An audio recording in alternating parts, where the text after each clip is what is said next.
All right, welcome everybody to what is the very first episode of On the Block. This is your host, Andy Gurvich, and I wanted to take a few minutes at the beginning of the show just to introduce myself and tell you just a little bit about the show. I am a professor of religious studies and mythology and writing living here in Portland, Oregon. Some of you, I'm sure, have heard me on Dr. Christopher Ryan's Tangentially Speaking podcast. I wanted to give a shout out right here at the beginning to Papa Bear Ryan. Without his friendship and support and guidance, this podcast would most certainly not be possible. Without the support and kindness and generosity of many of Chris's listeners, this show would also not be possible. So if you're coming over from the Ryan camp, we welcome you aboard and are glad you're here with us. This show is about transformation. I have been on again, off again in a PhD program at the California Institute of Integral Studies in San Francisco, studying transformation. And this is an important word for me. So is the word integral. The show really emerged out of a simple idea, which was interviewing authentic people doing beautiful things in the world. And by beautiful, I mean people that are transforming their experiences, transforming their lives into something relevant, into something meaningful for themselves and for other people. This could be through art, through literature, through science, through any of the trades. The show is not pushing any particular ideological agenda. The show is not pushing any particular philosophical agenda. We are looking at things phenomenologically, which means we're going to talk to people about their lived experiences, talk to them about their own insights, their own way of navigating the world, and see what insight, what wisdom we can draw from that. The show, I hope, is going to be one that is interactive. Stay with us in the coming weeks and months. We will be developing the show, developing segments, doing on the street interviews, and trying to interact with our listening audience as much as possible and kind of bringing you into the experience of making the show. We have lots of ideas on how to do that. We're going to be releasing those in the coming weeks, but look us up on Facebook, Twitter, and Instagram. Come to our website, ontheblockradio.com, and begin the dialogue with us. I hope in the coming months that this will be something that we work on together. I welcome your comments. I welcome your feedback, guest suggestions, and like I said, we might even be folding in a call-in segment of the show in the future. So lots of exciting stuff coming up. Our very first guest is a guy named Adam Klugman. Adam is the son of the late actor Jack Klugman. Some of you might remember Jack's work. He was Oscar Madison in the Odd Couple TV show. He was Quincy in that TV show. He was in several episodes of The Twilight Zone, starred with Henry Fonda in 12 Angry Men. He did theater in the late 50s and 60s. Adam himself is a fascinating guy. He's an advertising guy, a documentary filmmaker, and the former host of Mad as Hell in America with Adam Klugman. I used to listen to Adam's show when it was on here in Portland, and he started every show with a 10-minute or so kind of rant about the topic of the show that day or the issues of the day. And I remember I'd pull my car over and just sit with my mouth hanging open. The guy really spoke like no one else in political talk radio. He had such empathy, such insight, such wisdom and passion to share that I was just wrapped with the kind of person he was and with the way that he saw the world. So when I got the idea to do this show and I started putting a guest list together, his name just went to the very front of the list. I couldn't think of a person that I wanted to kick the show off with more than Adam Klugman. I think you're going to see why I wanted Adam to be our first guest when we get into this interview. So new episodes of the program drop every Sunday at 5 p.m. Pacific Standard Time. You can find the episodes at www.ontheblockradio.com. You can also follow our progress at Facebook and Twitter. We hope to have the show up on iTunes in the coming weeks, and I will definitely let you all know when that happens. Thanks for joining us, folks. I hope you enjoy the show. Welcome to On the Block with Andrew Gurvich, a podcast about authentic people doing beautiful things. Enjoy the show.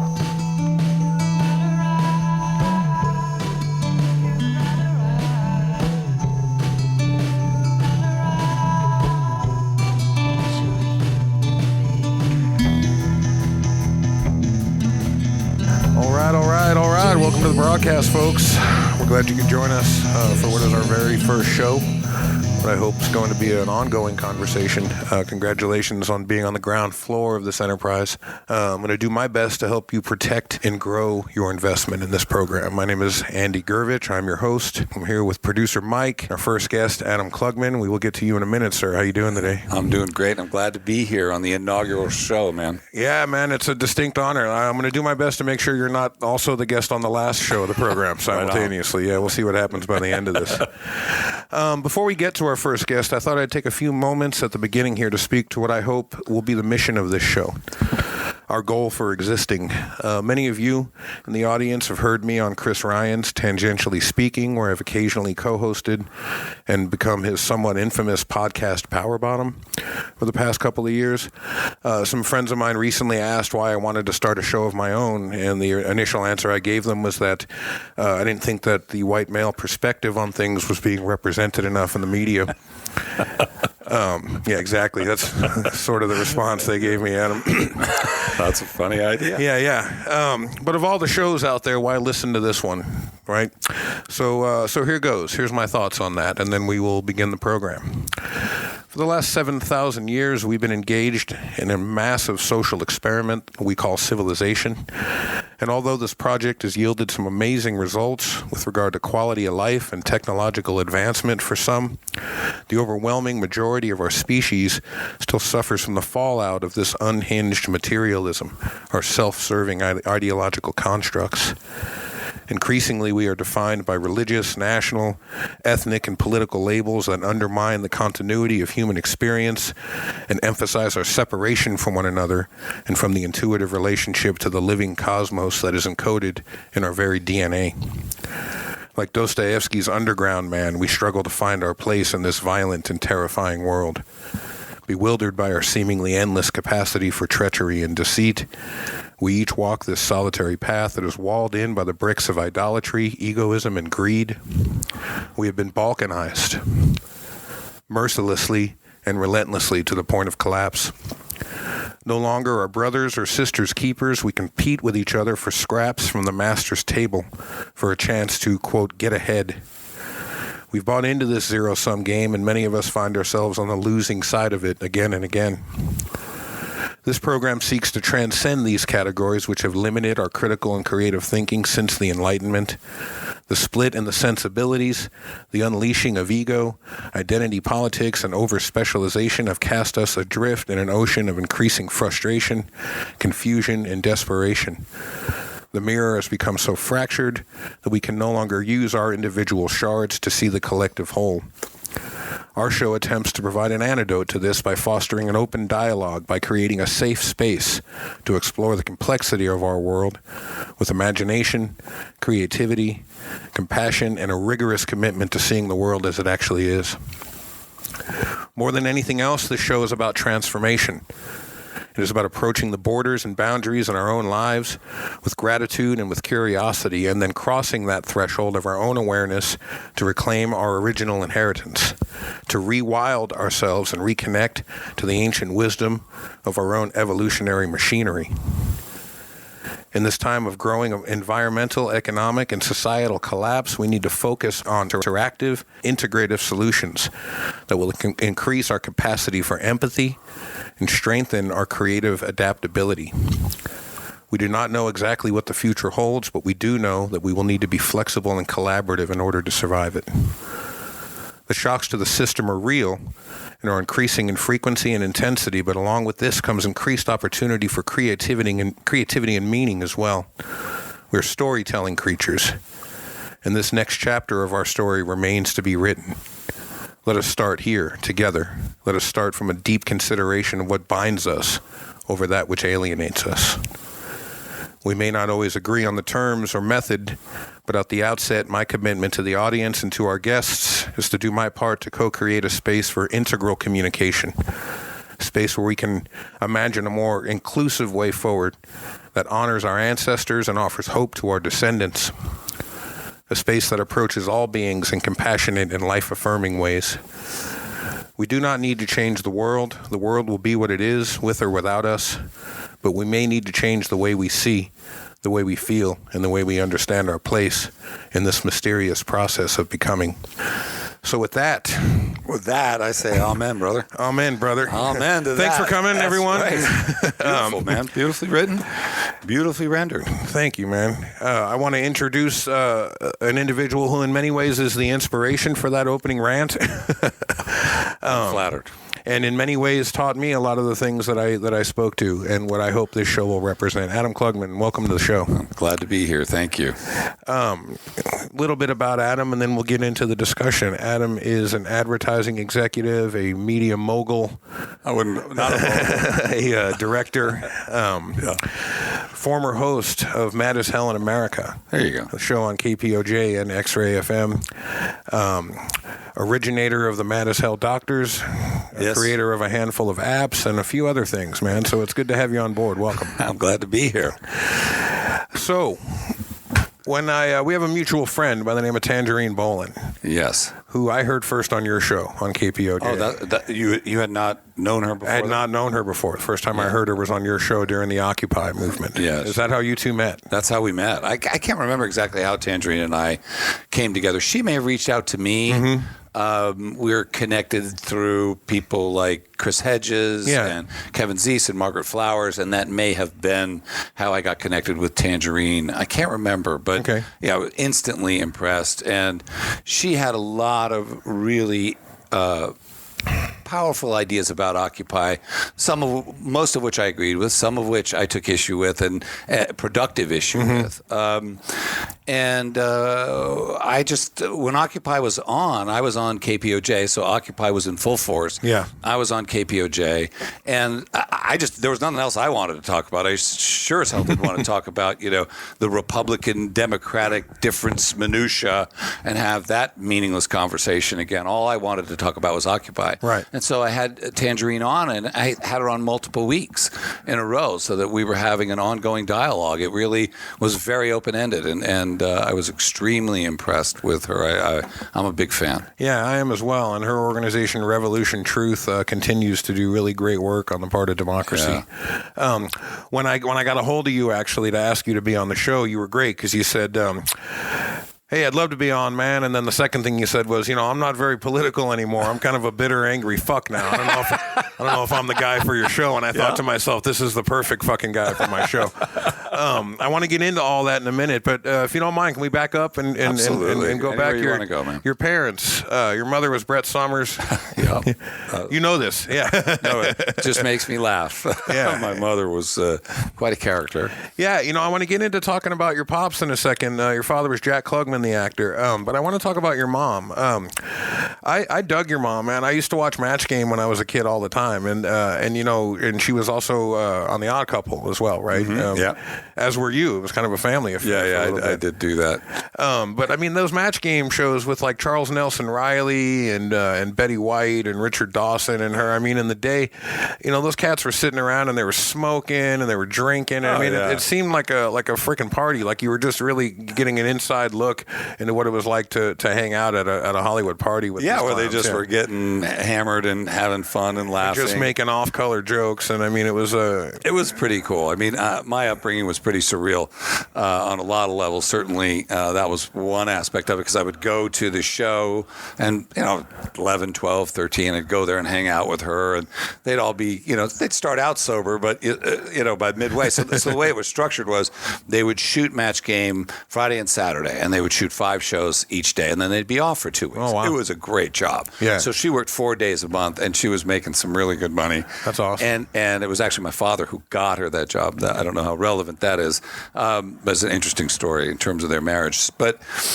I would go there, and then all the people, they would just continue the party, and they'd come back to our house. And so I would have people like Charles Nelson Riley and Betty White and Richard Dawson. They would just come over to the house and continue the party and keep it going. So that's unbelievable. Yeah, it was fun. And it was my mother was crazy and wonderful, but she loved to laugh. Yeah, and that's what she spread ultimately. Was she made people laugh, and all her friends, and laughter and the best martinis you ever had. And those go hand in hand. And lots of them. Yeah.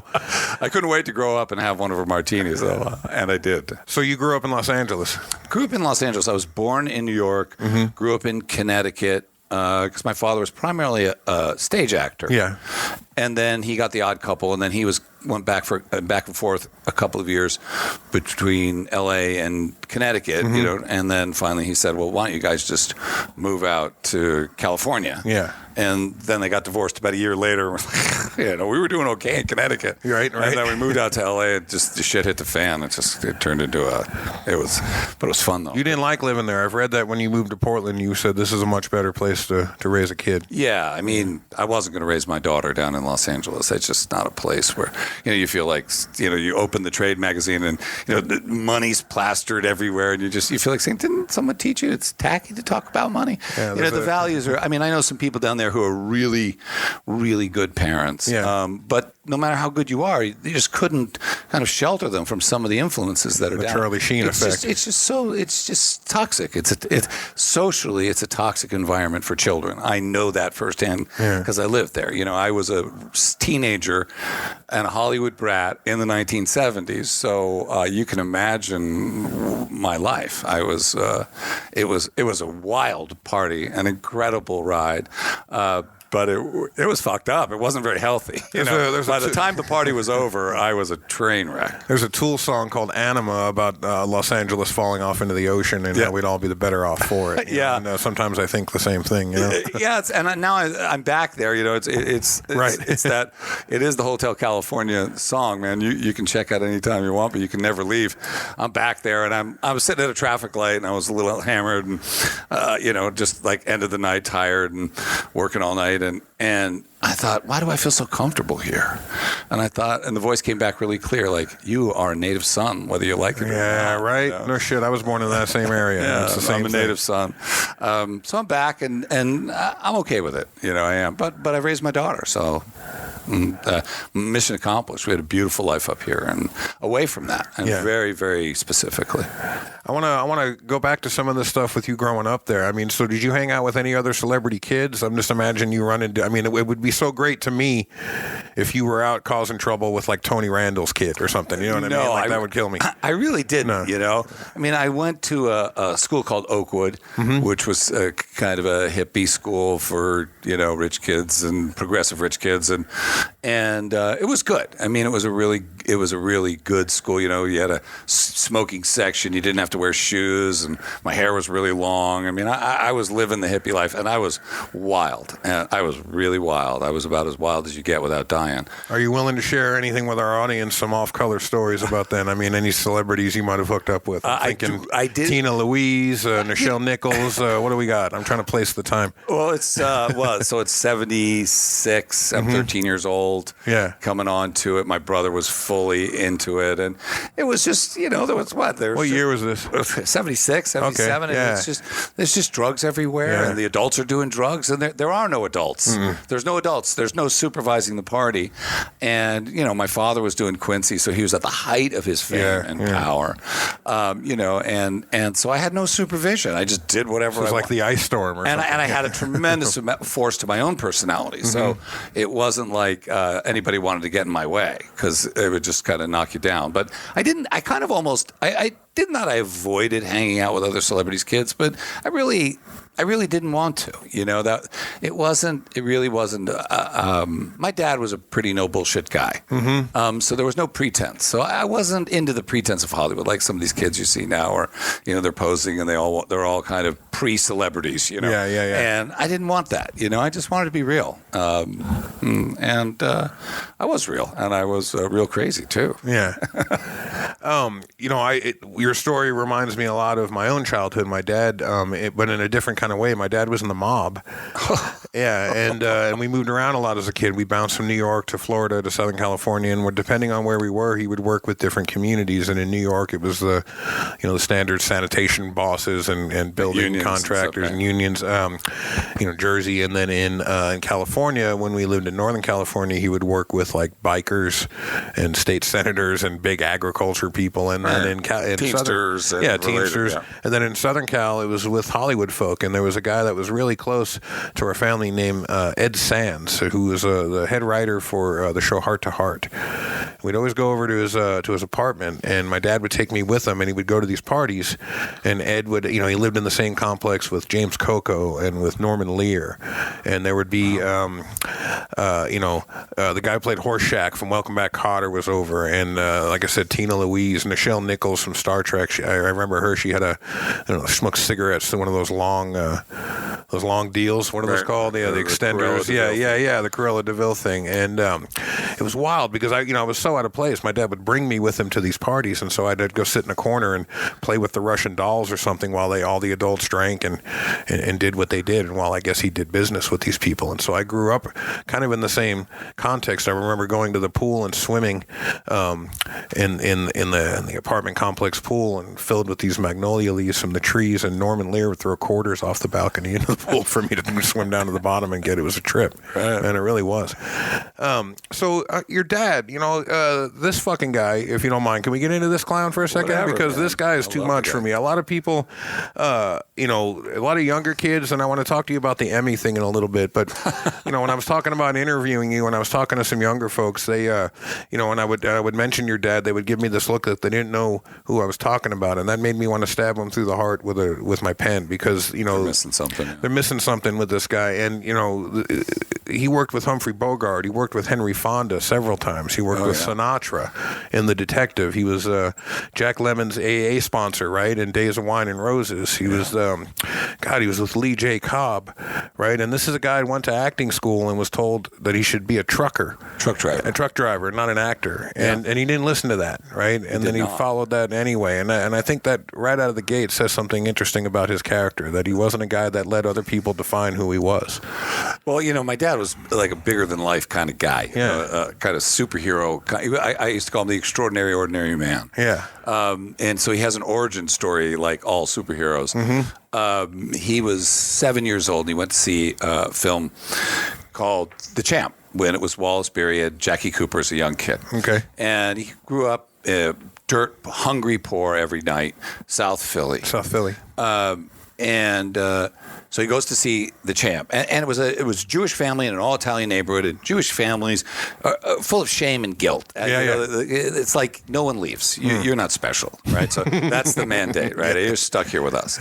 And not all Jewish families, but certainly his, and as was the tradition at the time. And they were immigrants, and be invisible, and you're Jewish, and there's a lot of anti-Semitism. So So anyway, my father goes to see the Champ. And he comes home. He's 7 years old. And I don't know if you know the movie. It's a great movie, by the way. Wallace Beery dies. Spoiler alert, right? Wallace Beery dies. And Jackie Cooper starts crying. I want the champ. It's his son. I want the champ. I want the champ. I want the champ. And he walks around. It's this incredible shot. And it's like this continuous thing. And for 5 minutes, Jackie Cooper's just crying, going, I want the champ. I want the champ. Wow. And my dad comes home from that movie. And he's 7 years old, and he turns to his family, and he says, I could do that. And they go, yeah, sure, yeah. And he goes, no, watch. And he does it. And he does it full out, full tears, sobbing, right? And fully expecting the house to come down over what he was able to do. And what did they say? Look who wants to be an actor, Jack. Clark Gable over there. Yeah. Right? And just shamed him out of it. My dad, being the guy that he is, he said at that moment he never told anybody else again, ever, that he wanted to be an actor until he went to Carnegie Tech, which is now Carnegie Mellon. And the reason he went to school was because he'd blown through $3,000 in savings bonds and $2,500 in debt to a loan shark who was going to kill him. If $2,500, this is like 1944, that's a lot of money. And he has to leave town. I mean, he's got to get out. He's going to get his knees broken. Yeah. And so that's when he followed his dream. He said, well, I got nothing else. I got to get out of here. So he applied to Carnegie Tech, and they let him in. And they said to him, look, Jack, the only reason that we're letting you in is because all the men are at war. And, when the men come back from war, we're going to ask you to leave, just so you know, because we really think you're better suited to be a truck driver than an actor. And boy, were they wrong. Yeah, no kidding. Here's a guy the lesson is don't listen to anybody, man. And here's a guy that went on to win several Emmys, a couple of Tony nominations. Yeah, just to be an icon. Yeah. He was an icon. He was a great guy. He, my earliest recollections of him, he was friends with Charles Bronson, right? He got out of school and went to New York. Yeah, you've done your research, he was. Yeah. He was roommates with Charles Bronson. How cool is that? Yeah. I always wanted to be roommates with Charles Bronson. Yeah. He and Charles Bronson. Imagine those two tough sons of bitches. I mean, you're talking about two guys. Another great Charles Bronson story. I got so many stories. Yeah. Charles Bronson, he's walking with Charles Bronson. Charles Bronson was just a brick shithouse guy, right? And when he was 22 years old, he was just, So they go to Atlantic City together to gamble, and they're walking along the beach, and there's this woman crying. And they go up to her and they go, well, what's the matter? And she said, I lost my wedding ring. My fiance is going to kill me. I lost my engagement ring. It fell between the rocks. And Charles Bronson goes, I'm going to move the rock. When I move this big rock, you pull it. And my dad's like, come on, Charlie, you're a superhero. He goes, Jack, just get out of the way. So Charles Bronson, he leans up against this rock. My dad described it as a fucking boulder. And he pushes the rock, and the girl reaches down and gets the ring. That's amazing. Yeah, my dad had so many stories like that. Great. He some of his early stuff way before The Odd Couple, he was in 12 Angry Men. Yeah, which to me, he had a small but significant part in that, and I just loved him in that. And that film, to me, as a young person, really started to shape. I know a lot of people that said they became lawyers after reading the Harper Lee book. Now it's gone out of my head, for God's sake. To Kill a Mockingbird. Thank you. The podcast brain. And I know a lot of people that got into social justice and got in after 12 Angry Men. The movie just inspired a lot of people. Yeah, it was. It was Sidney Lumet directing. Yeah. Sidney Lumet, Henry Fonda. I think that's when my dad met Henry Fonda. Based on the play. Henry Fonda, Lee J. Cobb, Ed Begley Jr. On and on it goes. Just unbelievable cast. Yeah, and he was in The Twilight Zone as well in several episodes. Rod Serling loved him. I found out that he's tied with Burgess Meredith for having starred in the most amount of Twilight Zone episodes too. Rod Serling used to say that he loved my father's face. Really? Yeah, he loved his long, intense face, perfect Twilight Zone face. One of my favorite episodes that he is in, but one of my favorite episodes of the show was the one called The Game of Pool, where he plays against Fats Wilson, right? And he used to say he was doing his John Garfield impression, Yeah, sure. Oh, yeah. It's old fashioned, and he kisses the pool ball. That's classic Jack. Right that show, I always thought it had something to do with the kind of irony of getting older. That you always get information, you always get wisdom when you can't use it anymore. You know what I mean? Right. Or that there was the running joke in that show to me was that people learn things after they needed them. You mean Twilight Zone? Twilight Zone. Yeah, right. Yeah. Sure. Or the theme I might put forward would be careful what you ask for. Yeah. that was a theme that ran through a lot of Rod Serling's work. Careful what you ask for. So your dad was in The Odd Couple. Yeah. Right, and he subbed in the stage version for Matthau a few times, right? And that's I think what got him the part on the show. Yeah, actually, that again is everybody thinks because he subbed for Matthau, but Gary Marshall, who was the executive producer of the show, did not see my father in The Odd Couple. He saw him in Gypsy with Ethel Merman, and he said, I saw it wasn't because I saw you in The Odd Couple. I saw you with Ethel Merman, and she was singing and spitting all over you.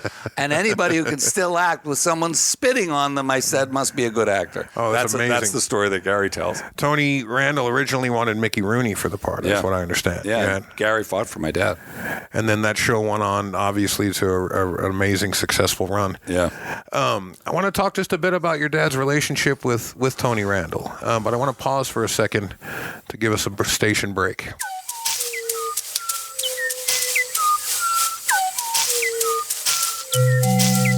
You've been listening to On the Block with Andrew Gurovich.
right, welcome back to the podcast, everyone. This is Andy Gurvich with you on the inaugural show of our yet-to-be-named podcast. I actually have a question for you as our branding expert, and you're going to help us decide on a name right here today. Okay. I'll start working on it right now. No, we have a couple. We have a couple selections. Okay. Yeah. When we left for the break, we were talking about your dad, the actor Jack Klugman, and I. We were talking about his time in The Odd Couple, and I was, anytime I hear Hollywood people being interviewed, who were part of a show or something, they'll ask Michael J. Fox, "Do you still hang out with those people from Family Time?" You know what I mean? And it's always no. They always go, I kind of saw, I don't really see him much. But there's a thing in us that wants to believe that these relationships we see on screen sort of carry off the screen. In most cases, it doesn't. But in this particular case, it did, right? It did, but not right away. Okay. So the seminal story of their relationship was my dad got on the set. My dad smoked cigarettes. Tony Randall hated cigarettes. Real Felix Oscar thing, and my dad was smoking in the limousine that Tony was in, and Tony complained. That was the first hello. And then they were on the set and they were rehearsing, and Tony said to my dad, "Well, you're not going to do it that way." And Tony was a big name, and my dad wasn't. And my dad said, "I might." And Tony said, "Well, you're not going to scream everything like that, are you?" My dad said, "I might. I don't know yet." And he said, Tony said, "Well, you just can't." So my dad, his credo was, you got to always be willing to blow the job. He turned to Gary Marshall and he said, "Look, this isn't going to work. There's no harm, no foul. You bought me a plane ticket out here. That's the end of it. We're done." My dad walked away the first day, and Gary convinced him to come back, and he did. And then Gary's thing was, all right, separate limousines for them, and they worked together, and they were collegial. They were. But what happened was many years later, and they stayed in touch, but many years later they came to need each other. And that's often how it happens. My dad got throat cancer, right? And it was just devastating. I mean, the one thing for him to lose. He told me he was watching a story about a baseball player who lost his arm, a pitcher, and he was like, to arm cancer or something. And he said, "I'll trade you my voice for your arm. I don't need my arm, and you don't need a voice." And he said, "Always gets you where you're most vulnerable, where you need it." Yeah. And he thought he would never act again. And Tony was launching the National Actors Theater and needed to raise some money. And so he called my dad and said, "I'll tell you what, if you can come out, if you can get your voice ready in 6 months, the first show that the National Actors Theater will do will be The Odd Couple, and we'll do it with you." And so my dad got a voice coach and worked on his voice and did it. It was an extraordinary night. It was an amazing run too. Yeah, and then from that moment forward, they needed each other, they trusted each other, and they became really, really dear friends. Is that when you helped him put the book Tony and Me together? Is that correct? Yeah, I did. Is that when that was written? Right around that time? It was written kind of after that. Tony, I think Tony died right in the middle of us doing that book, or shortly before. Your dad gave the eulogy at his funeral. Yeah, he loved Tony. They became extremely close. I heard an interview with him a while back, actually, that both of you were on together, a radio interview that you were on with your dad, some internet business show or something. When we were pimping the book. Pimping the book, yeah. And your dad said something interesting. He said that Tony Randall gave him his life back, that he helped him trust people again, including his own children. Yeah. I wanted to ask you a bit about that. You were saying during the break that you guys had kind of a contentious relationship growing up. You were kind of a wild kid. He was... I made his life miserable. I was really wild. He was at the height of his success, and you could imagine that most people were like, "God, Jack's life's so good. It's really too bad about Adam." I was, long-haired, just mess of a kid, and partying and doing drugs, and with no restraint at all. Do you think you were doing that to get his attention? Yeah, sure. When you're a kid, it's like you're supposed to be the center of attention, and it must be hard when you have a parent that's successful because they're always the center of attention. Well, I think that definitely attention was part of it. I also thought I wanted to get his attention. I wanted to get a response. After too much therapy, I think I came to understand that I was kind of hurting myself as a way of trying to hurt him, and it really wasn't working. I was just hurting myself. But yeah, I mean, I'm rebellious by nature. Yeah. Obviously, I've always been a bit of a rebel, and it was hard, having a successful having a famous parent is a great thing. It's extraordinary privilege, but nothing. It doesn't have vicissitudes, and one of them is you struggle with your own identity. You struggle to know who you are in light of that and what your values are in light of it, and it skews your own values. I've struggled with that my whole life. I mean, that's still struggling with it. Were you close to your dad? Very. And your mom as well? Yes, I was very close to both of them. And that closeness with your father grew in those years. Once I became an adult and he became an adult, when it was time for me to go to school, my father said, "You're going to go 1,000 miles away from right here in any direction."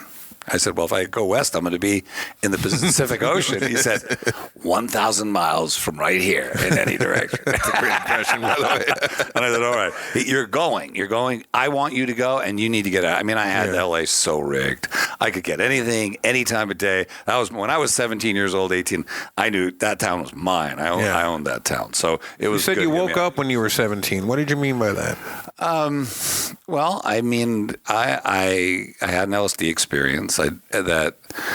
That where I woke up, where the kind of the veil of things as they appeared was drawn back, and I just saw how connected everything was, and I saw how I was moved by how extraordinarily beautiful all the connections were, and I saw into the life of things beyond this kind of crazy, superficial person that I had been. I mean, I was a cliche, I was the rich kid, Hollywood brat, just acting out all over the place. And it wasn't that I had some epiphany about what a bad kid I was. It was just, I just saw how incredibly beautiful it really is. And I changed. I woke up in the mirror, and I said, the next day I woke up and I looked at myself and said, I really want to live up to that. And then my next thought was, you have a lot of work to do then. And did you begin that process? And then that's when I began it. Yeah, I was a vegetarian for many years. That was kind of became the anchor point for how I oriented toward this change, and really started moving towards, I don't know, I mean, it started to, back to politics, it never goes too far away from me. I grew up feeling, even in the 70s, a profound sense of hopelessness around where the world was headed. And it's gotten much worse. Yeah. And so I, at a young age, wanted to formulate a response to that. And my response to that was, well, what you can do is you can gather up as much beauty as you possibly can while you're here, because that may be the only thing that you can take with you. That's what grows the soul. And that's what my life has been the business of doing, and the other stuff, the stuff that's caused me the most pain and frustration, is all these kind of ambition-based worldly endeavors that I go after. And I find that they have none of the beauty that I seek to gather in this life. And so that was the nature of that revelation then, and it made me a better human being for sure. There's a religious scholar by the name of Houston Smith who was on Bill Moyer's special, as Joseph Campbell was, and then wrote a very influential book called The World's Religions, who wrote pretty extensively about the psychedelic experience as a potential religious experience. And he was skeptical about it because he said, as a ritualized activity, this can get people into seeking mountaintop experiences one after the next, and not ever being able to do two things: to reintegrate that into daily practice, and to prepare themselves for the valley experience, which is also a part of a spiritual walk. Absolutely. But what he did say is that they can propel people, so people that just take LSD regularly seeking continued spiritual enlightenment or something. This was what he was skeptical of. But people that can have such a profound experience that it propels them out of, kind of ritualized drug culture and into a kind of transformation. This, he said, was an incredibly powerful possibility. It was very healing in that respect. I mean, that was the beginning of me really withdrawing from most of the really excessive drug behavior that I was in. I really wanted to be a better human being. I mean, at the end of the Castaneda books, I mean, he says to, Don Juan says, "What, did you think it was the drugs that were doing it?" Not the drugs. It's all around us. It's happening all the time. The drugs just peel it back. Like I said, the veil went back, and I saw it, and then our egos come back in place, and then the veil gets covered, and then we have to do the work to keep pulling that veil back. And that's the hard work of life, right? To live a beautiful life, to live a worthy life, as we keep working to peel that back, and we have to take stands based on our values. And to do that, I think, Some wonderful research being done both at Johns Hopkins and NYU at the moment on the use of psychedelics in palliative care. Michael Pollan just wrote a great essay in the Annals of Medicine in the New Yorker about it, kind of updating people on where this research is going. And they're finding that psilocybin in particular is helping reconcile hospice patients to their own deaths. I could imagine so. In really, really profound and alarmingly effective ways. There's some real promise for that research that's happening. I am not the least bit surprised. A couple more questions about your dad, and then we can move on to your illustrious career. Quincy, right? Quincy MD. This show, what's amazing is when you talk to people about your dad, a lot of them remember him for The Odd Couple, but as I said, he was known for so much more before that. Yeah. But Quincy is actually a show that ran for longer. 7 years.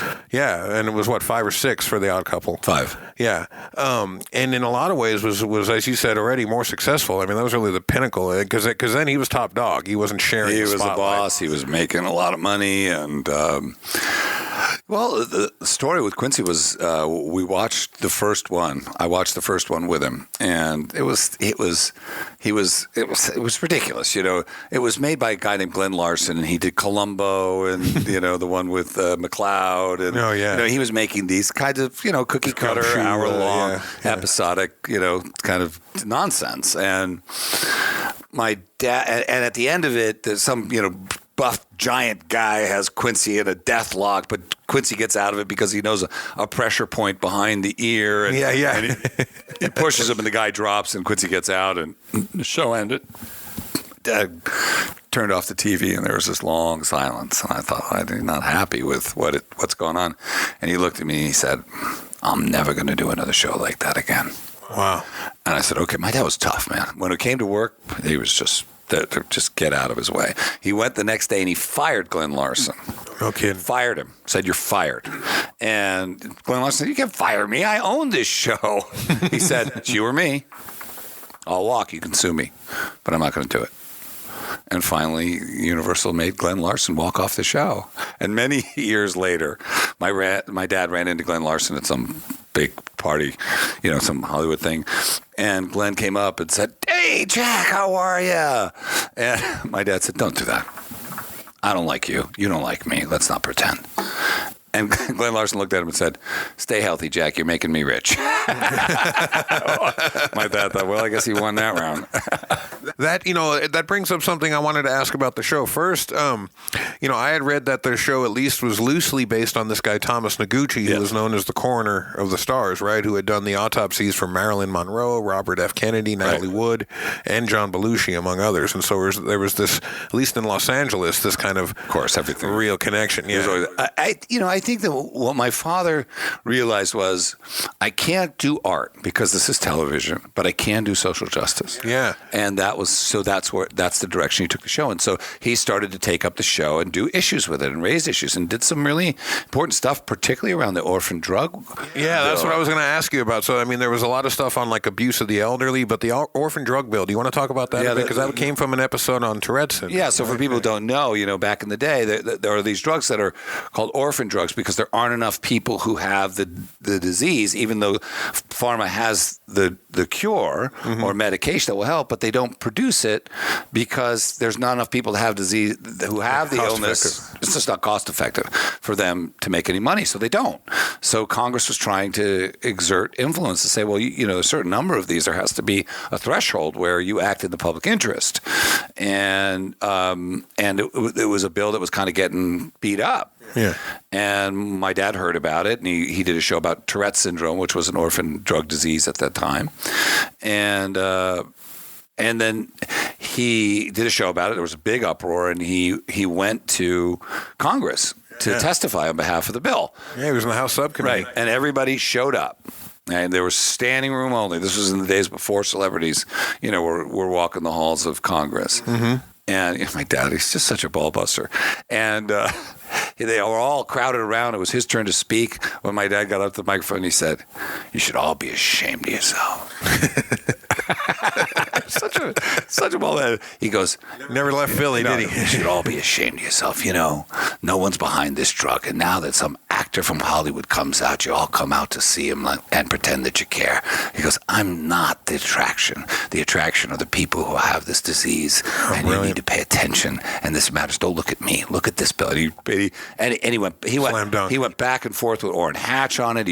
Orrin Hatch fought him on it. Then they did another follow-up show on the Tourette's, which they had an Orrin Hatch character on it. No shit. Yeah, it really made him look bad. And then followed up and with Orrin Hatch, and Orrin Hatch finally acquiesced, and that bill got passed. But Orrin Hatch, of course, was blocking it, because anything that's good for the people, Orrin Hatch is not for.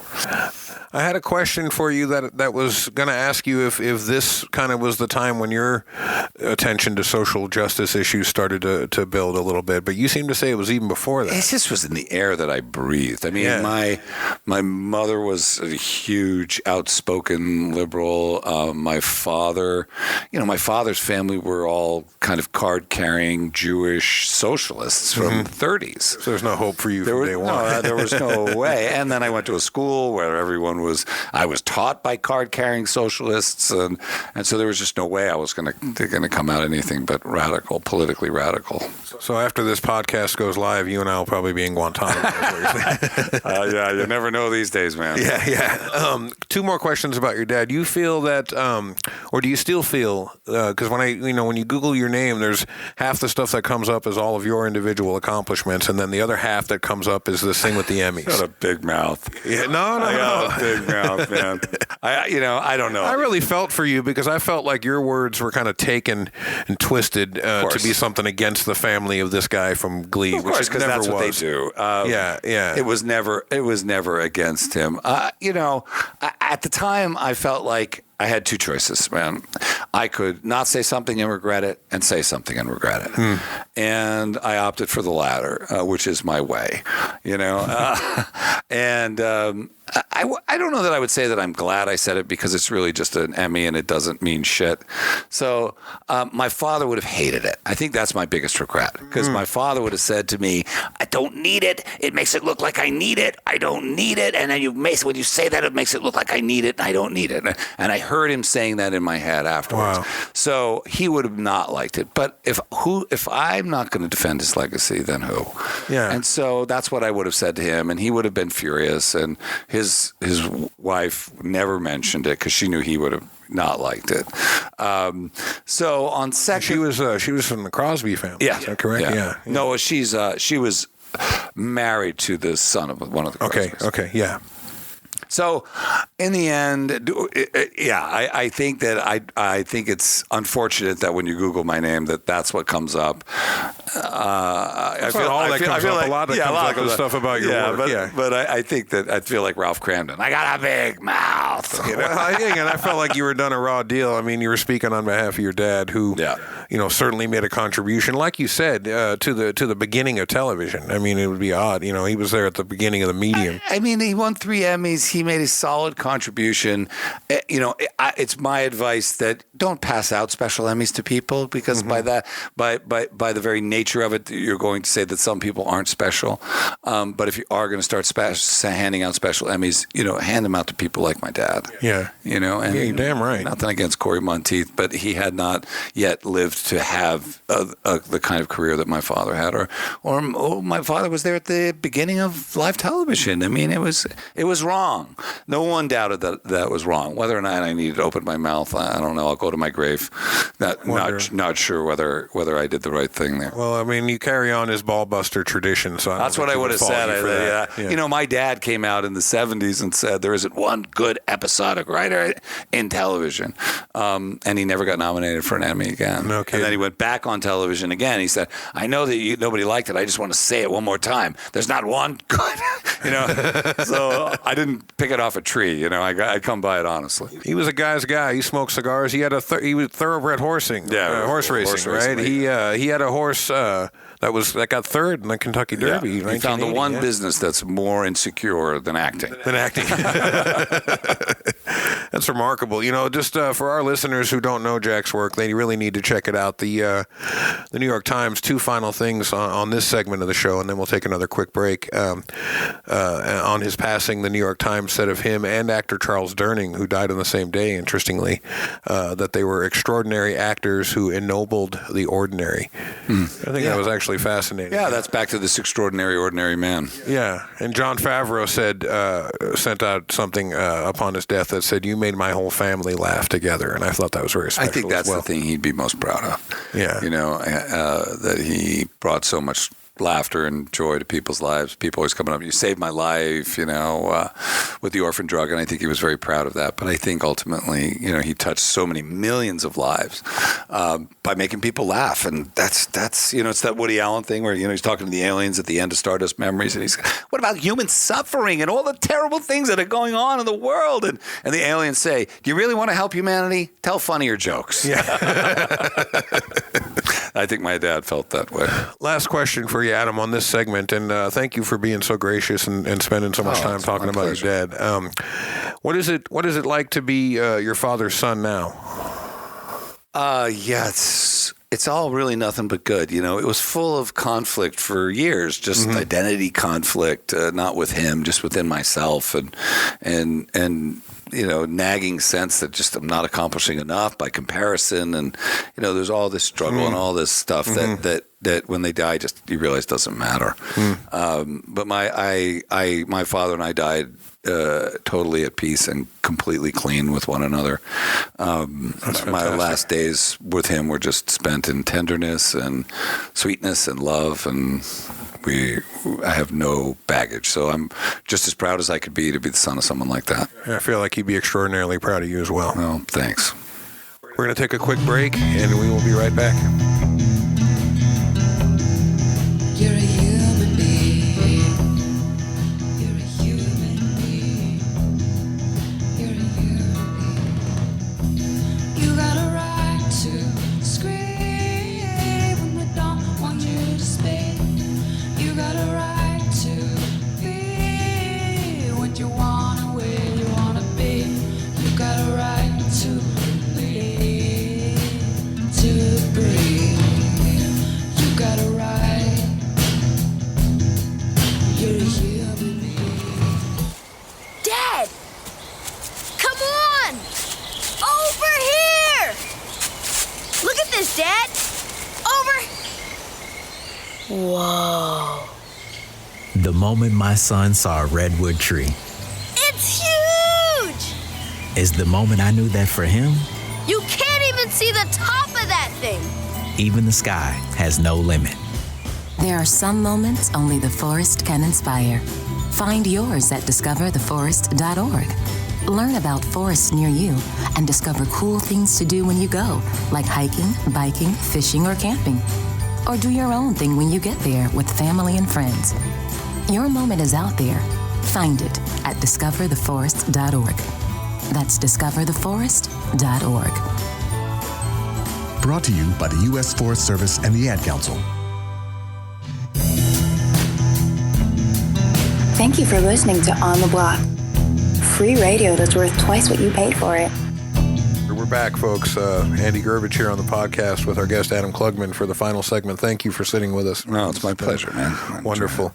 We're in your den, and I see producer Mike has pointed out the Cards Against Humanity game in the corner. And my favorite story is playing this game with some friends and my wife. And the prompt card comes: the next time your husband asks you to go down on him, give him this instead.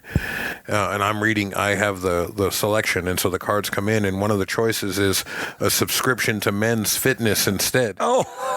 And I look up and it's my wife's card. I go, is this your card?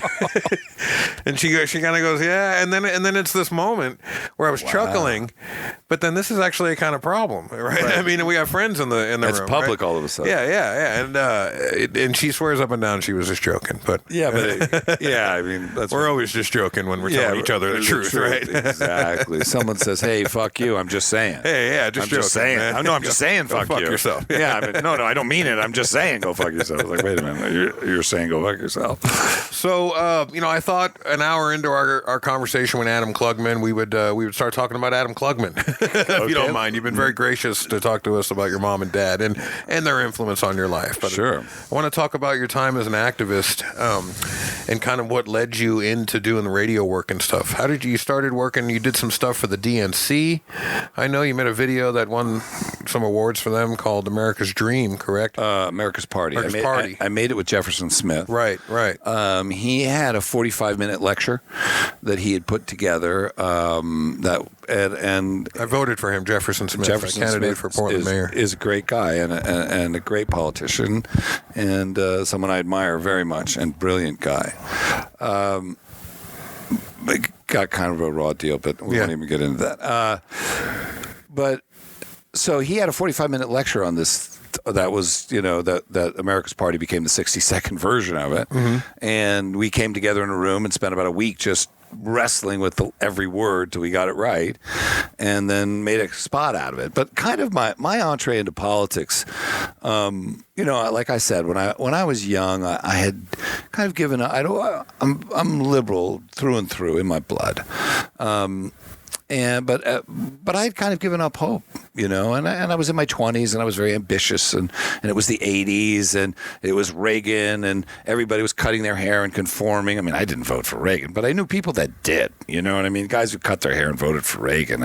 I met one the other day. I said, "You were the son of a bitch who did that." But it was all about conformity, and everybody's cutting their hair and getting normal and Phil Collins and, it's like what, so all of a sudden the party ended very abruptly when Reagan got in. Yeah, no kidding. And I just was not focused on politics at all. It became very kind of, very much a culture of me and my personal ambition. So I had left politics behind and I wanted to be an actor and I pursued that. And then I wanted to be a writer and I pursued that. And then I ended up in post-production doing, as an editor in my mid-20s. Now, you said you wanted to be an actor. I just want to ask, were you in Flamingo Kid? Yes. With Matt Dillon, right? Yes, yeah, my God, man. Yeah. I thought that was right. Yeah, so I wanted to be an actor. Stole the movie. I stole the movie. No, I actually did not. But so acting wasn't for me. I just think too much baggage with my old man. Yeah. It was just it didn't. It was too much exposure for me. I grew up in a fishbowl, and I wanted to make my mistakes in private. So then I became a writer, taught myself how to write, moved up to Humboldt County, threw away my TV, read all the books I should have read when I was a teenager, and wrote a lot of really terrible short stories, and took some classes, and then finally taught myself how to write. Sounds like my life now. So at least you're ahead of schedule. And then I pursued that, and kind of the career just didn't pan out. And I got an agent. I was at CAA. I was doing that whole thing down in LA, and it kind of ran through one cycle. And I was like, okay, so now I'm kind of at the beginning of another cycle. Do I really want to start this over again? Spec my life out. I was in my late 20s. I'd always done post-production.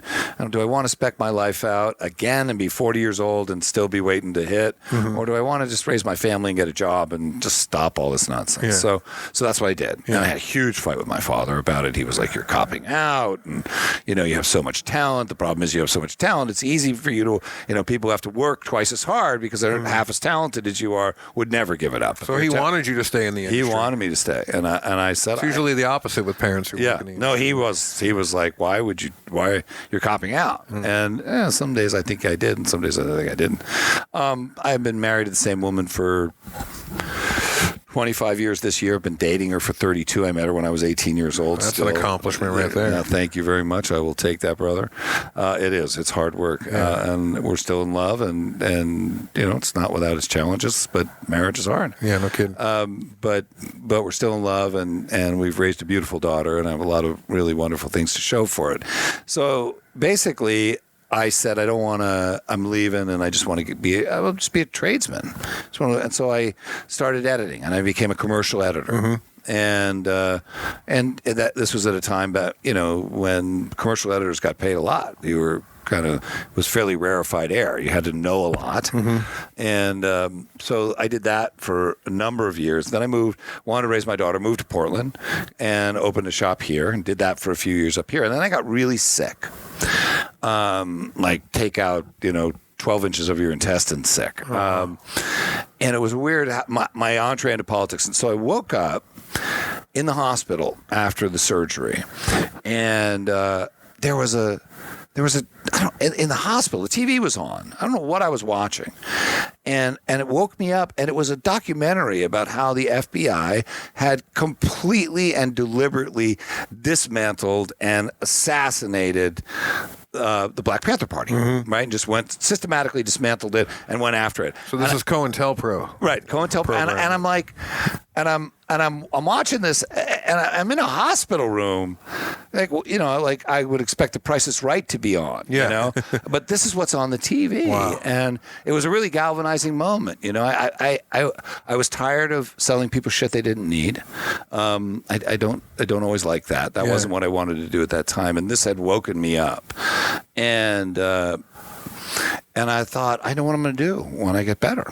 I'm going to go into politics. And I want to take what I know about advertising. So while I had a post house in LA, I was also doing copywriting and I was directing commercials. So I kind of was branching out but I was still in the commercial industry. And I thought, well, I want to take what I know about commercials and apply it to politics, because I felt that the liberals in this country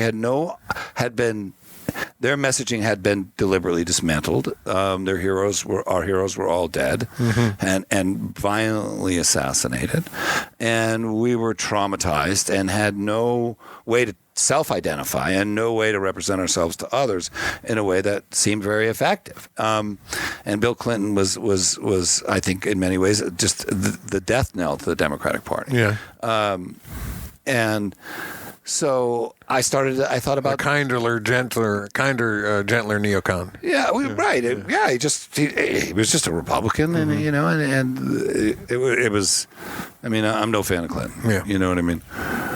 And it was nearer when the party became about fundraising parity with the Republicans instead of principle, and that was when it was over. People forget that it was Clinton's Michael Powell's FCC that deregulated the media that gave us these giant media conglomerates we have today. Yeah, as well as brought us Rupert Murdoch into the welfare in a way that also repealed Glass-Steagall.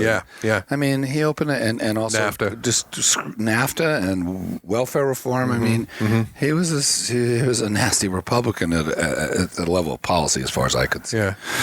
So I wanted to embark on that, and so I started an agency. I got better, and I started an agency called Progressive Media Agency, which I still own, and started going about making messaging. And then George Bush got in, and I knew that was really going to be bad, and they stole the election. And so I really amped up my activism then. That's when I began. And I thought, well, people bring to social change whatever they have. If you got a shovel, bring a shovel. Yeah. I didn't have any shovels, but I had some media savvy. And some messaging savvy. So that's what I thought I would bring. I read somewhere you say once that, the Democrats thought for the longest time that if they just presented their ideas clearly and on a platform to the public and their ideas were superior, that the public would pick them. And the Republicans learned early on that messaging, that you sell things to people through emotion, and they were able to build a consistent message on that Bernaysian kind of approach. And coming from the advertising world, you said the Democrats had to learn this too. They had to learn to tap into people's emotional responses as well, but in a way that oriented them towards progressive policies. And not even liberals, like to the country. I mean, to make emotional arguments. That's what you do in advertising. Very few people build brand loyalty around a thought process. It's all about how they feel. So, yes, the Democrats feel like if they could just get their policy positions in the right order and present them, that everybody will, of course, agree with them because they're the right and moral thing to do. When the Republicans talk about freedom and security and danger and, you know, and people, and these are trigger points for people. And that's why when you present a rational argument to somebody who's emotionally triggered, you don't get anywhere. And so that was kind of my mission, was to try to do that, and I did that. And the first thing I did was the Bush in 30 Seconds. Bush in 30 Seconds. Right, was the MoveOn.org had a contest. I threw something together, and I came in like 8th or something like that, and they flew us to New York. But again, I got to New York. It was MoveOn.org, and it was kind of disappointing because we got there. So if you wanted to, as a finalist, be at this backstage party, and be a part of the inner circle, I could pay $5,000 and go have, a hot dog with Michael Moore or something. Wow. And I was instantly put off by that. And then we all got together in a room, and it was just a big party, but there was nobody. They never took all the winners, put them in a room, all the finalists, and said, everybody exchange cards. Everybody take an hour and get to know each other. You guys are the beginning of building a whole new message. There was none of that. It was just more vanity. It became vanity for the Move On people. So as cool as it was to go back to New York, and they flew me back there, and I was grateful, I was really disappointed about the way they handled it. But then I came, but I got the inkling after that, like, hey, wait a minute, man, maybe I'm onto something here. Maybe I'm right. So then I made the spot with Jefferson Smith called America's Party. Okay. DNC kind of did a copycat contest off of MoveOn.org because it was so successful. And we made submissions and we won. We didn't win anything, but we won. And in fact, I had to kind of make my own certificate for Jefferson and me. So that's how little we won. Wow. But never any money in progressive causes. No, no. If I was a Republican, I'd be rich. Yeah, right now. yeah, right. The Republicans throw money at good ideas after bad. They understand you got to throw money at it until you get it right. So anyway, what happened there was that the spot dial tested off the roof, just off the charts. It tested almost as well with Republicans as it did with Democrats. Wow. And by the nature of entering that contest, I had to sign it away to the Democratic Party. And ironically, Frank Luntz was actually the person who dial tested the spot. No kidding. Yeah, because he was friends with my father. Wow. And he saw the spot and he said, I want to see how that tests. And so Luntz dial tested it. And Luntz, for our listeners who don't know, has been a Republican Party strategist for too long. Yeah, he's really the guy who comes up with the compassionate conservatism. And clean water, and healthy, healthy whatever. No child left behind. All of these things are products of Luntz testing. Yeah, he's a dangerous, has been a very destructive influence. Yeah, but it's anyway. So he wanted to help. I said, why are you helping? And he started consulting with the Democrats. And I said, why are you consulting with the Democrats? He said, I just hate a fight that isn't fair. I said, the Democrats are so bad at this. I'm trying to try and help them, So anyway, bumper sticker politics. Yeah, but they wouldn't. The Democratic Party did nothing with the spot. I mean, nothing. Really? No, and it tested just off the charts. I mean, Frank Luntz came and said, I have never tested a spot that tested this well with Democrats and Republicans, ever. Okay. Never. And they did to this day, he would say that spot tested across party lines better than any spot he's ever tested. Kidding. Yeah. But and that was when I started to realize, wait a minute, back to Ron Silver. Yeah. Not that I'm going to defect to the Republican Party, but the Democrats are feckless. They lack the capacity or the volition to win, and it became very frustrating. Snatching defeat from the jaws of victory. Yeah, they're just brilliant at that, and I think it's because they're really compromised and they know it. So any kind of really bold stand for principle is going to expose their hypocrisy. So they can't, and they don't. But I didn't know that yet. Yeah.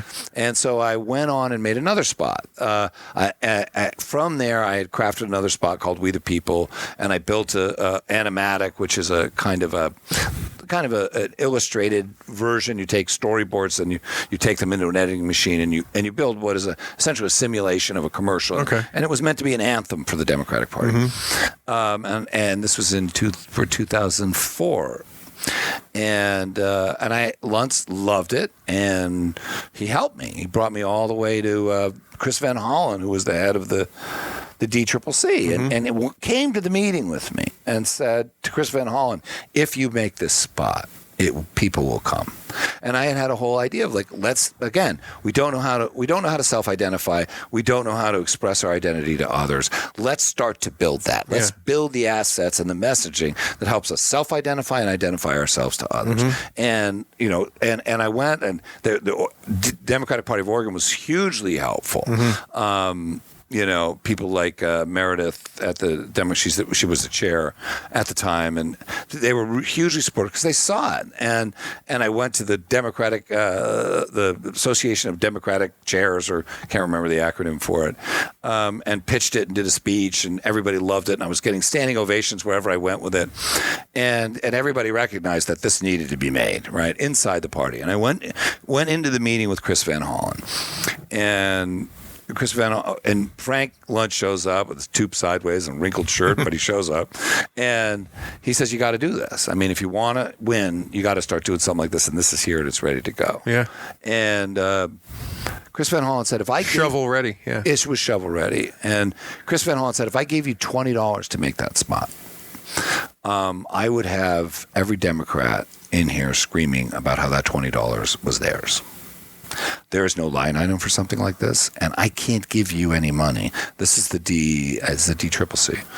I can't give you any money because every candidate out there thinks that every dollar in here belongs to them." No kidding. And it was over. Wow. And then Luntz ended up using it and giving it to Clean Coal. There's a spot. They didn't do it very well, but there's a spot that's very similar to it called America's Power. Huh. And that was they just stole it. Just took the idea. That was his client. He just took it whole cloth and stole it, and they did a shitty job. What did that teach you? I mean, this is before you started the radio show, right? This is before I started the radio show. So what did that teach you about the Democratic Party? That it was lost. That it's hopeless. That there's really only a lightly perforated line between the two parties. And so by the time you got I knew that kind of going into it. Yeah. Yeah, I mean, I've often thought that. I've said when Obama came to town recently, and this 6,000 motorcycle cops and helicopters and snipers on the roof, and I said to somebody, if people only knew how little he actually decides, they would probably stop trying to kill him. I mean, getting mad at the president and trying for the actions of the country is a little bit like getting mad at the clown for the actions of McDonald's. Yeah, right. Exactly. You know what I mean? It really is a little more than a figurehead at this point, at least in my estimation, at least with this two-party system. So by the time, I mean, I guess one, do you agree with that or not? And then secondly, by the time you got to the air, then were you trying to maybe build a progressive movement within the party or something as a reaction to it? I had abandoned that idea. I think that what I was trying to do is, take the change from within approach. Yeah. And I know Margaret Flowers went through that too. She tried that. I thought, well, if we could transform the party and get a message in there that was really inspirational, because that's what was missing from the Democratic Party was inspiration, the emotional inspiration that makes you proud to be associated with it. And that's what the spot I made with Jefferson, America's Party, tested better than the one I made, We the People. So I'd given up on the idea that the Democratic Party could be reformed or that it wanted to be. Yeah. It doesn't want to be. I mean, and then I have finally kind of extended that to the world. It's like, do you want to live in a world that doesn't want to be saved? Does the world even want to be saved? I don't get the indication that it does. Yeah. And is it presumptuous of me to keep trying? I mean, that was kind of what I had finally gotten to. But after that, I think there's wisdom in that. It's like, does the world want to be saved, or is this human experiment that you mentioned in your open, which was so eloquent? Are we just going to run what we need to do? Why would we think that the mass consciousness would run any differently than the individual consciousness? That we're going to run and make our mistakes, and we're going to hit bottom, and then from that bottom we're going to restructure based on what we learn. And that may be exactly the path that we're on, and there may just be no reversing that. Those are what I think of my worst moments. So what do you do with that if it's inevitable? But I'm kind of getting ahead of myself. So that's all right. No. So then then I started getting on Carl's show. Carl Wolfson's show's a great guy. Yeah. A really great radio show and a committed liberal. I'd love to speak with Carl at some point. I really think he's got a great story too. As the stand-up comic and the button collector. He's a wild dude. Yeah. Carl's great. So he let me come on his show every once in a while, and I liked it. And then I pitched Clear Channel on having a weekend show. Yeah. And then I had a show for about a year and a half, almost 2 years, on KPOJ called Madison America. Madison America. And loved doing that. And for me, that was just I was more interested and had become more interested at that point. It wasn't about power. It was about consciousness. It was like, we just need to be having a different political conversation than this ridiculous one that we're having now. And I just wanted to start a different conversation, because the one that we're having in the media and the one that we're having on television about all the political minutia that goes on, it's fucking kabuki theater, man. Yeah, it has nothing to do with what's really going on or who's really making policy or what policies will really be made. It's just to provide us with the illusion that we're a part of a conversation and that we have power in the system to determine our fate. We do not. And we just need to wake up to that. And then once we're up, then what are you going to do about it? But I had fully woken up to it at that point. And so I wanted to do shows at least where that was my point of departure. This is why when we first talked, I brought up the work of Joanna Macy to you on the phone, the systems theorist. She's an engaged Buddhist, and she does a work called The Work That Reconnects. And it has to do with this very thing, that once we are honest with ourselves about the pain of the world, about the pain of the world itself, we have to open ourselves up to that, and that's kind of difficult. But once we do, that then elicits a response of creative response in some way. To do what we can. The individual creative response. I mean, I think Mad as Hell in America was based on that. I mean, my favorite movie is Network. Yeah. And we're all familiar with, I'm mad as hell and I'm not going to take it anymore. But the line that occurs right after that, he says, you have to say, I'm a human being. God damn it. My life has value. And it's, for me, that's when I watch that, that's when I get moved. Because it's that recognition that I'm a human being and that our lives have value, that compel us to respond. And that the world is waiting for each of us to respond. And that maybe because there's no power at the top anymore, that the only power that we really have is our own individual creative response to the crisis of the times that we live in. And Madison in America was mine. And so maybe that's, like I said, so what do you got? You got a shovel? You got a pick? You got a media savvy? What do you got? Bring it, whatever it is, but bring it, and bring something you love, and bring something creative, and bring something that expresses your deepest convictions. And then we'll see what happens. You would start the show with these legendary 15-minute monologues, these rants that you would do. That was my favorite part of the show. That you enjoyed doing those. That was my favorite. I started doing those because I found myself kind of uncharacteristically terrified during the first 3 minutes of the show. Breathless. I think I've always had an aversion a little bit to being in show business spotlight. Yeah. I have a visceral kind of reaction to it, like, get me out of here, just because of my experience with my dad and acting. So I couldn't get over it. And there was this kid that was working with me. His name is Zach Raberoff, one of the most brilliant kids I've ever met. Anyway, I said, man, I'm freaking out up there for the first 3 minutes. And he's like, I said, it's so unlike you. You're never nervous. I've never seen you nervous. And I said, I don't know what's going on. He said, well, why don't you write it down?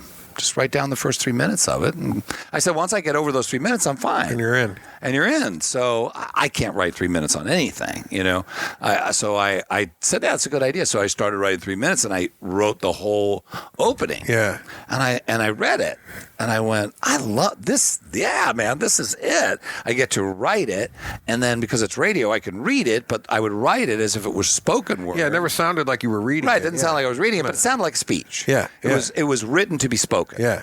And, that's so right up my alley. I mean, I've written plays and things, and they all have long monologues in them. I mean, I love ideas, and I love to express them and peel them back and kind of onion the idea until you get to the core of it. I think our listeners listeners, if they can, they should go track this show down on YouTube or Yeah, you can go anywhere to they can. madsellinamerica.com. It's still there. Because I remember, I mean, I thought I would be driving around town. It was on Saturday afternoons, your show, and you'd get into that monologue, and I would pull over and I'd be kicking the fucking air. I mean, if there was a cop driving by, they would have probably tased me. I mean, that got me so riled up almost every week, and it pushed me beyond this kind of bifurcated thinking. I didn't think, boy, I'm going to go support Democratic candidates now. It was never about pushing party politics. It really just spoke to what I think was the deepest stuff within us as people. Yeah. And well, thanks. That's what I was trying to do. So it's good to know that it was affecting people that way. It was transpartisan. I didn't want to have that conversation. That conversation bores me to death. Mm-hmm. I can't watch TV anymore on it. I can't read it. It's meaningless and it's seductive and it's Maya. It's part of the illusion. It's and it's very seductive. So I think it's just bad medicine.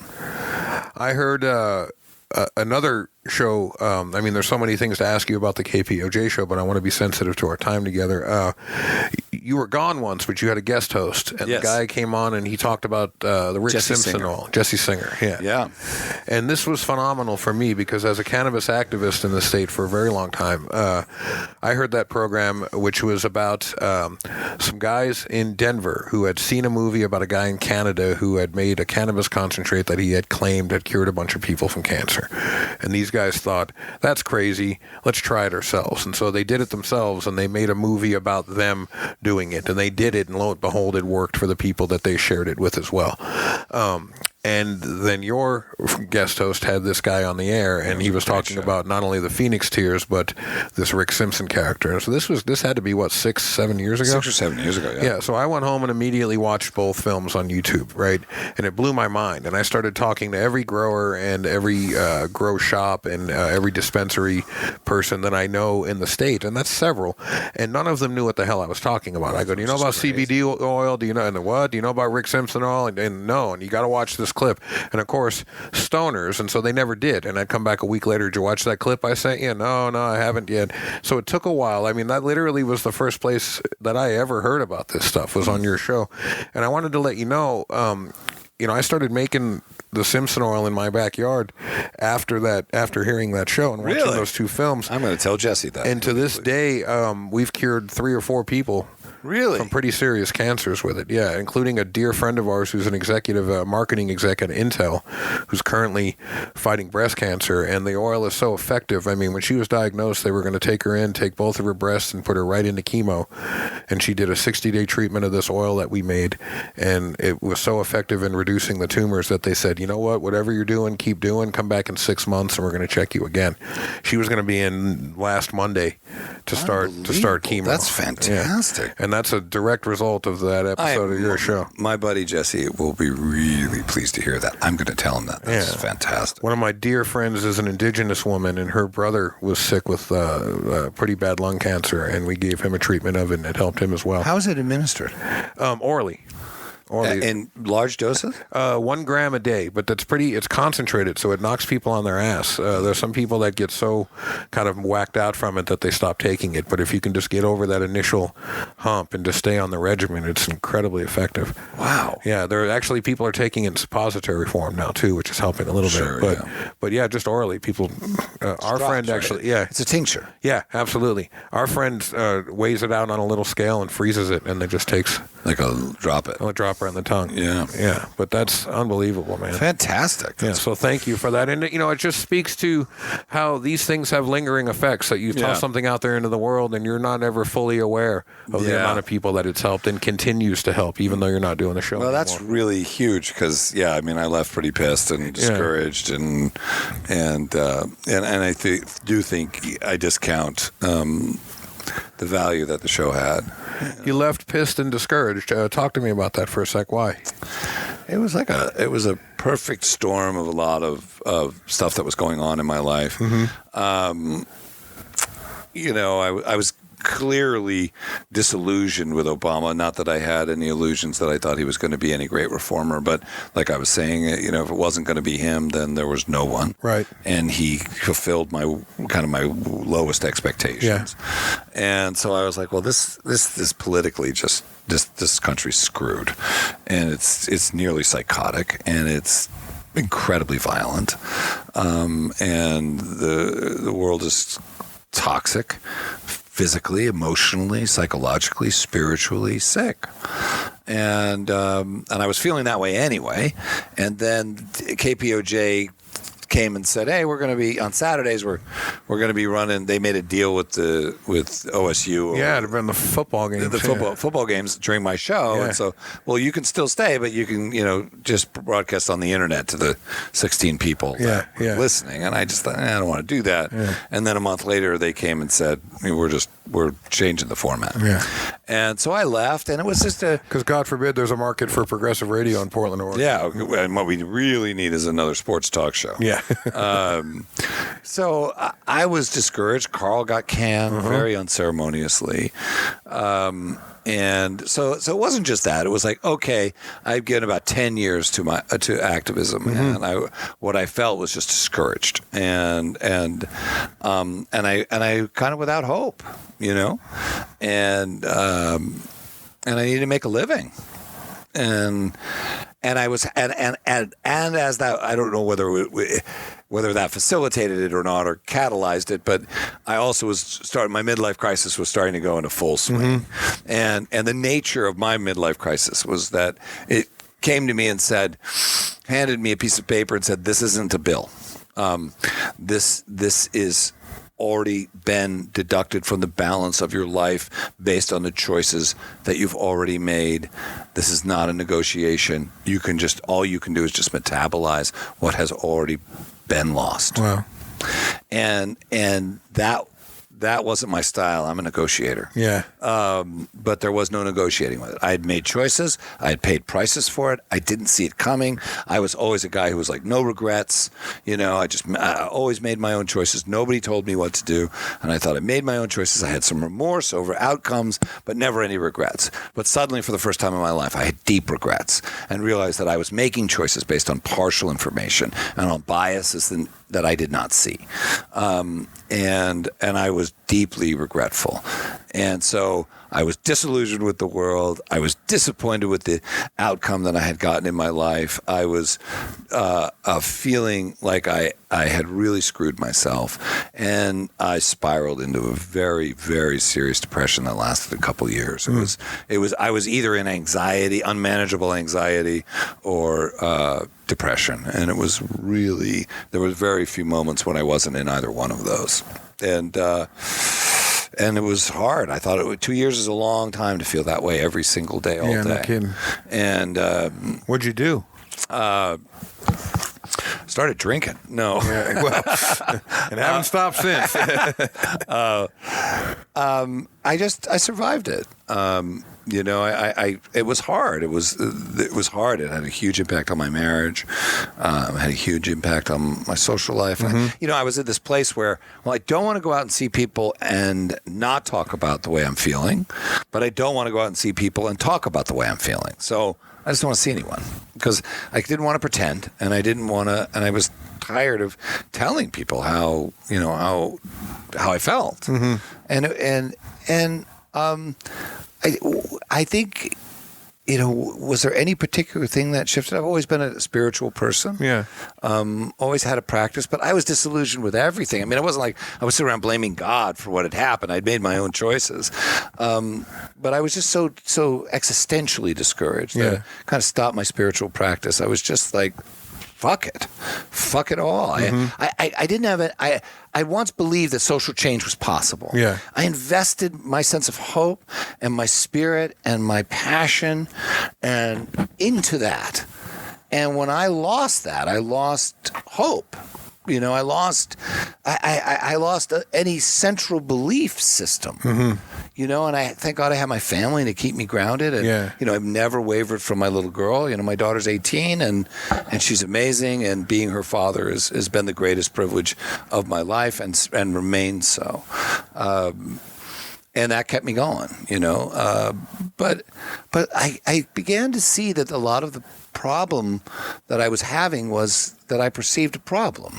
We talked a little bit about this. Yeah. I began to see that my life was set up in a way where my life was about my relationship to my problem.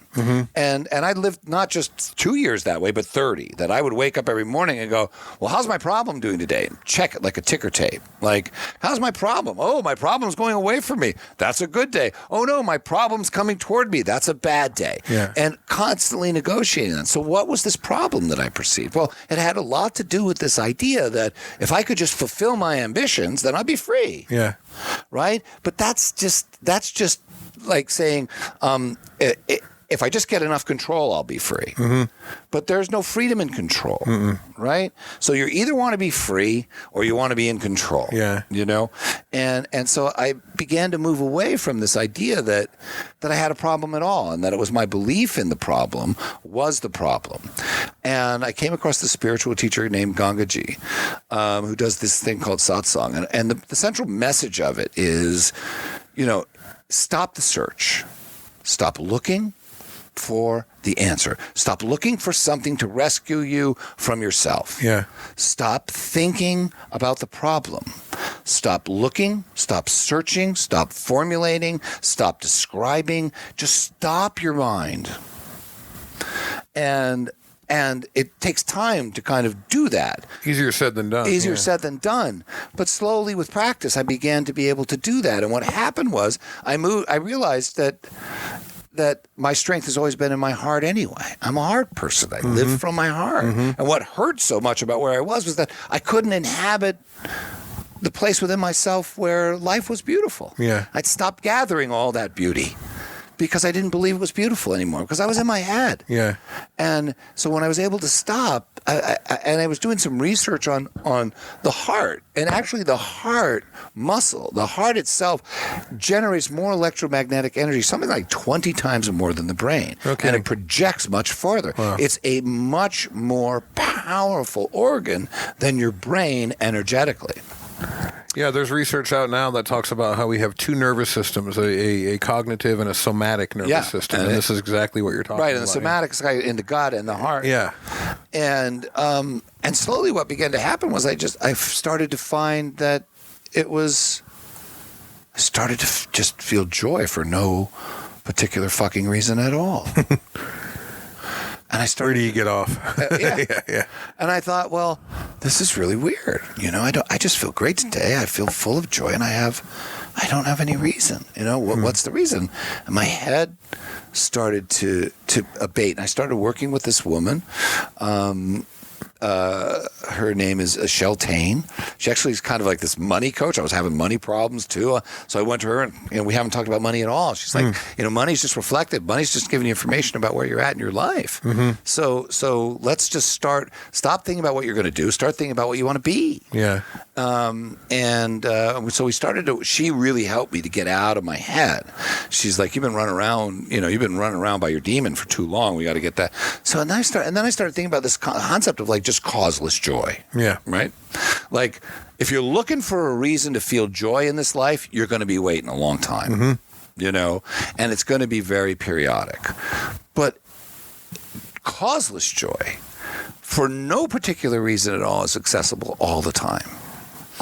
So long as I don't invest in the problem. Where's my problem today? And I believed I had this problem. I had this career problem because my dad was really successful and I wasn't. And I had this money problem because he made lots of money and I haven't made that kind of money. And this was my problem. And I felt it and I experienced it as shame and self-loathing and self-recrimination. And that's what I woke up to every day. I mean, that's what I had to deal with. When all the shit had come down and all the ambition had come down, what I was left with was just my self-recrimination, my judgments, and a sense of failure and a sense of inadequacy. And I think at some level we all carry that shit. And I was like, I don't think I'm going to live that way anymore. I'm going to choose not to live that way anymore. So I started to cultivate this principle of just causeless joy. And as I started to look around, I started thinking, well, wait a minute. I actually think that the whole universe is created out of this causeless joy, that it isn't what we see, that we endow the world with problems that aren't there really. It's part of the Maya. And then that because when I look at beauty, when I see what's beautiful in the world, I see joy. I see beauty expressing itself everywhere all the time, and that's the vibration. Like when you're talking about psilocybin, you do psilocybin, you really see that. That was what I touched when I was 17. That's what I had woken up to when I was 17 years old. But I got so wrapped up in my ambition and my problem and money and all the bullshit that I'd forgotten who I was. And so in your opening, you talk about this, who and what we really are. I think that who and what we really are, it's just causeless joy. And then I thought, and I've always felt that we need a new thought form. We need a new idea. We can't work with the old thought forms, and we're not going to get anything new from that. Something spontaneous has to arise from within us as human beings, from which forms will follow. And so I thought about causeless joy, and I gave it, because part of me says, well, that sounds like a cop-out, but it's not about happy. I'm happy. It's not about happy. Happy is conditional. Joy is unconditional. And then I thought about all the people that have come with the message of just be in joy. Just it's the most radical political concept ever. They kill the people that come there with that message, because the essence of it is you don't need anything. You don't need money, and you don't need career, and you don't need the church. You don't need anything to experience this joy. The kingdom of heaven is within. The joy is right there for you. You don't need anyone or anything to have it or express it. That's an extremely dangerous idea politically. So that's where my head's at. Like, okay, now what am I going to do with that? What are the political implications of going out with a message like that? Because I do want to get back out in front of people. I love talking. I love talking about this stuff. And I love, my favorite thing to do is to get people inspired. And get people juiced and jazzed. That's what I live for. You say on your website, story is everything. And I wonder if this change in consciousness has helped you to rewrite your own story, not only where you are now and where you're going, but looking back on all of that judgment and all of that stuff, looking back at Mad as Hell in America, looking back at Mad as Hell Doctors, which I haven't been able to ask you about. Right. That was a great thing. Yeah, looking back at your involvement in Occupy. In one sense, if you look at these things and say, it didn't produce, we didn't get single payer, so therefore Mad as Hell Doctors failed. The show didn't go on to do this, so therefore it failed, right? All that judgment gives you that voice. But can you look back on those times and see those things as successes now, even though they didn't?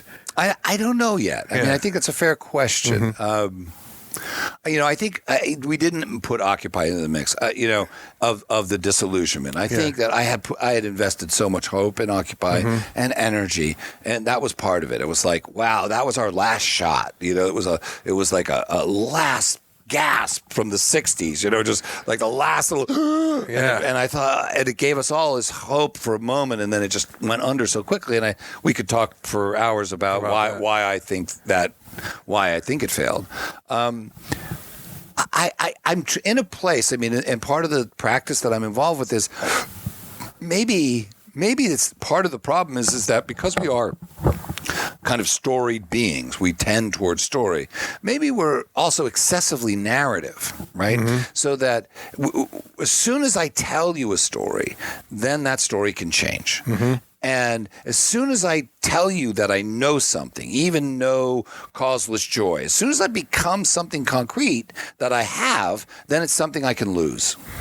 And what I think the world needs, if new forms and new ideas are going to emerge, they have to come from not knowing and not being too anxious to tell the story of them, but maybe that let them tell the story of us, that they emerge, that we trust. That's the nature of this just causeless joy I'm talking about. Maybe it knows its own way.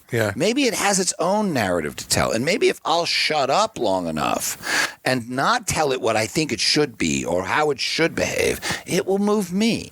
And that's kind of where I'm at. So when I look back, do I still see some of those things as failures? I'll be honest with you and say that I do. I still emotionally at some level experience them as failures. but I'm working on it. My friend Antero Ali says that we encounter these shocks to the system, and they're very real, but that these archetypes that we encounter are autonomous. They have their own agendas, and when they move us into points of uncertainty that we can sometimes experience as destruction, that this is actually the highest point of potentiality for creativity. Absolutely. In response. And I believe that. And it's been something I've been trying to integrate into my life as well. And it sounds fantastic. It does. And I believe it wholeheartedly until something I care about is taken from me, and then I want to rant like a fucking maniac toddler. Yeah. And I forget. Or somebody cuts me off on the highway or something. You know what I mean? Like as soon as the shock actually happens, I forget it. But yep, it's easy to forget. And I think that like I said, causeless joy, this notion of this transit isn't happy. I don't have to be happy to be in joy, and to remember that that's who and what we actually are, and that's really what's going on the planet. And that if you had 1 billion or 2 billion people who were really living and with a profound awareness of that, how might the whole tide of consciousness begin to shift? And so if I can stand on anything, if I can believe anything, I mean, I've started to think, well, if I'm going to have a legacy, that would be a cool legacy to leave behind, to be a prophet for that concept. Whether anybody, you can agree with me or not disagree with me, but there's sanctuary in that. Yeah. There's no sanctuary in railing against a system that is fucking doomed. That's not. There's no sanctuary in that. There's only destruction and disappointment and disillusionment. And I already did that. I want to stand somewhere where if I die in the middle of it, I'll feel joy. Right? I'll say that's a legacy I'm proud of. You know, and it may or may not have anything to do with results. But when you think about Gandhi, and you think about Christ, and you think about Martin Luther King, and you think these people that took a radical stand, because there's love and joy are synonymous, they're the same thing. If you take a radical stand for it, it will change you, and it will change your life, and it will change the world. But it's got to be a radical stand, and that's what I'm working on. I don't know I don't know where it's going, man. I really don't. But I'm trying to stop searching and just take stand right where I am for what I know is true. Well, Adam Klugman, thank you so much for this. I think the audience can see why I was desperate to have you as the first guest on the show. I hope so, man. You inspired us all, man. You know, your open was so good. I was like, Jesus, man, I'm not going to be able to live up to this. No, I wanted to write something that lived up to what you did. Yeah, it's beautiful. Oh, thank you, man. I'm your host, Andy Gurovich. We've been speaking with Adam Klugman. This has been our first broadcast. Please look us up on Facebook, Twitter, and Instagram, and at our website. It's really great. Well, obviously, there's things we didn't touch on. So next time I come back to Portland, I'd love to have you on again. I'll come back on. I'd love it. I'd love. Tangerine was already hitting me up this morning, saying, "Oh, it would be great if the three of us could talk." Oh, I would love that. Yeah. That's a great idea. Yeah, that would be fantastic. Have Tangerine. Yeah, I'd love to see where she's at, and let's have a conversation about Occupy. That would with Tangerine. I think that would be fantastic. That would be right. All right, it's a date, man. All right, Adam, thank you so much, man. Pleasure. I'll see you folks next week. You've been listening to On the Block with Andrew Gurovich. The show is produced in Portland, Oregon by Michael DiNapoli at MD Productions. Theme music by Cat Power. Closing music by Jonathan Oak. Look us up on the web at ontheblockradio.com and on Facebook, Instagram, and Twitter at On The Block. Don't forget to tune in next week for a brand new episode. Previous episodes can be found on our website. Thanks for listening.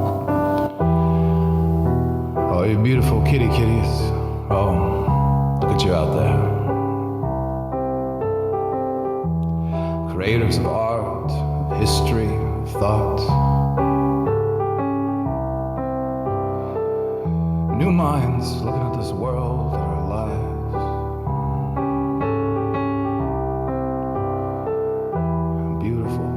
Beautiful, like a bolt of lightning in your head. It keeps trying to tell you to remember that the world is a paper-thin veil over the truth. We've got our fingers in the seams. We've got our ears against the wall, listening, waiting for the voice of creation to speak our names, to call us back from the brink. It's 11:59 and counting.